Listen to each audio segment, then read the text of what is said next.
Hey everyone! Today we're diving into J.D. Salinger's classic novel, The Catcher in the Rye. The book is narrated by our main man, Holden Caulfield. He's telling us his story from a hospital or some kind of rest home. We don't know all the details yet. The story itself takes place in New York City in the 1950s.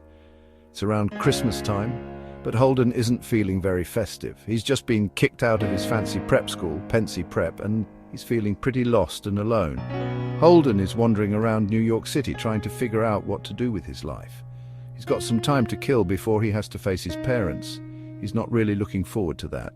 Holden's journey is a coming-of-age story. It's about feeling like an outsider, dealing with grief and loss, and searching for your place in the world. It's a story that has resonated with teenagers and adults for generations. Holden Caulfield is our narrator and protagonist. He's a 16-year-old kid who can be a bit of a pain, honestly. He's cynical, judgmental, and quick to call everyone and everything phony. But beneath that tough exterior, Holden is a sensitive and deeply troubled young man. He's struggling to cope with the death of his younger brother, Ali, who died of leukemia a few years before the story begins. Holden loved Ali deeply and hasn't really dealt with his grief. He sees Ali as a symbol of innocence and purity, something he feels is missing in the adult world.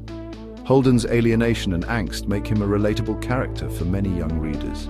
He's trying to find his place in a world that feels fake and confusing. He's also trying to hold on to his childhood innocence while facing the pressures of growing up.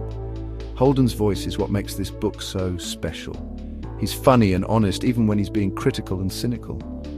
He's a complex character, and we're going to learn a lot about him as we follow him on his journey. After leaving Pensy, Holden goes on a series of adventures in New York City. He meets some interesting characters along the way, like Sally Hayes, a girl he kind of likes but also finds phony. They go on a disastrous date that ends with Holden insulting her. He also spends time with his little sister Phoebe, who he adores. She's one of the few people Holden genuinely connects with. They have a really sweet relationship. Phoebe represents the innocence and purity that Holden longs for. Another important encounter is with Mr. Antolini, Holden's former English teacher. Mr. Antolini tries to offer Holden some guidance and advice.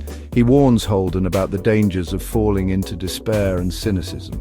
Throughout his adventures, Holden keeps thinking about this dream he has of being the catcher in the rye. He imagines himself standing on the edge of a field, catching children before they fall off a cliff.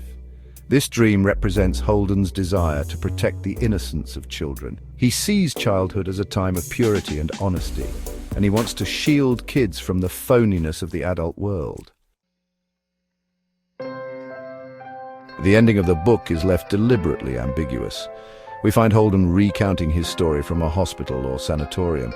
He doesn't go into detail about how he got there, but we can assume he had some kind of breakdown. He talks about seeing Phoebe riding the carousel in Central Park and how it made him feel happy. This scene emphasizes Holden's connection to innocence and his desire for simple joys. The book doesn't offer any easy answers or solutions to Holden's problems.